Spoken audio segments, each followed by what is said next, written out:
Breathing and exchange of gases 14.5 regulation of respiration. আমাদের শরীর ভীষণ ভালোভাবে জানে যে কখন শ্বাসের গতিটা বাড়াতে হবে এবং কখন কমাতে হবে প্রয়োজন অনুযায়ী। এটা কন্ট্রোল করে নিউরাল সিস্টেম। ব্রেনে একটা কেন্দ্র আছে যেটাকে মেডুলা বলা হয়, যেটা শ্বাসের ছন্দ রেসপিরেটরি রিদমকে কন্ট্রোল করে।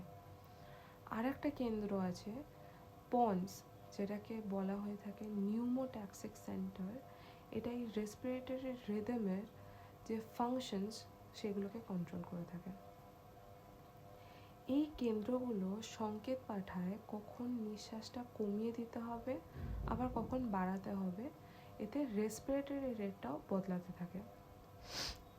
এই রেসপিরেটরি রিদমের পাশেই থাকে একটা কেমো সেন্সিটিভ এরিয়া, যেটা H+ বা CO2 খুব ভালোভাবে বোঝে।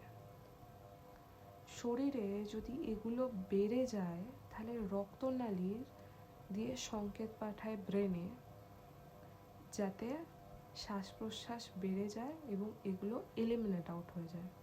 রক্তনালীর মধ্যে কোনটা থাকে? একটা ক্যারোটিড, যেটা নেকের সাথে থাকে, একটা থাকে আওটেক, যেটা হার্টের কাছে থাকে।